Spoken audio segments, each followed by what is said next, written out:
Well, it's Monday morning back in San Jose after the 2010 Dayton Hamvention, and I thought I would upload a quick video of all the stuff that I picked up while I was at the show. Got a nice hat from Yaesu. They were giving these away. The line at times was 24 people deep, but because I was there on a vendor badge, I was able to get in before the show started and pick one up. The usual pile of catalogs. AES, ham radio outlet, got my updated catalogs. Picked up 3 rolls of what's called rescue tape. This is used for antenna coax. It's also good for sealing breaks and tubes and such like that.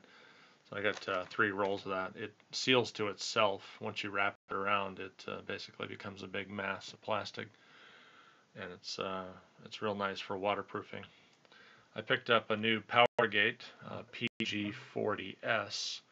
I needed one for field day. I have one on my home station, but don't want to remove it every time I want it to go out in the field. So these are used for interfacing a rig to a battery to a power supply. Or a power supply could also be a solar panel. If you don't have a good charge controller on the solar panel, this can substitute for it. The vendor that I bought these from also gave me a free bag of power poles and a panel mount for the power poles. I was disappointed with West Mountain Radio this year. They really had some outlandish prices. I think the prices were actually worse than what I can get online from a company like PowerWorks. So I wasn't sure why they thought they could charge more at a trade show. Usually there's a discount. Oh, shame on them. Finger and dimple. This is used for older rigs that don't have a little finger hole on the tuning knob. So look it over here at the TS2000. Turn the light on here. And the TS2000 has a little hole in the knob that you put your finger in, and it allows you to spin around. And one of the radios that I have doesn't have a finger hole, so that's basically stick-on, adds a finger hole right on top.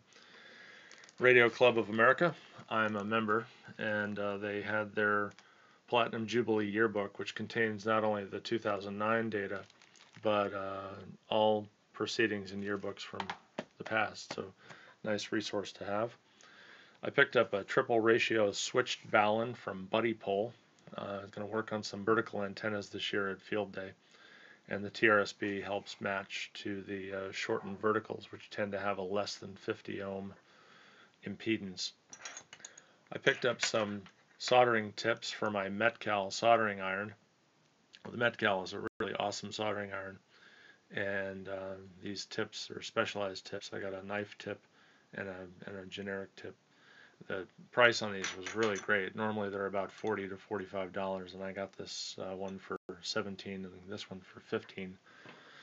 ARRL was giving away books with a membership renewal, and I picked up the HF Digital Handbook.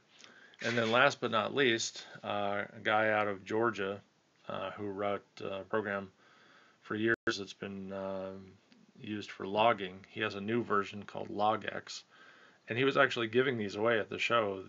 He's got the new version out, and so to celebrate his new release, he was giving away a license-free copy of the software. So pretty happy with all my toys, and that's all for now. 73.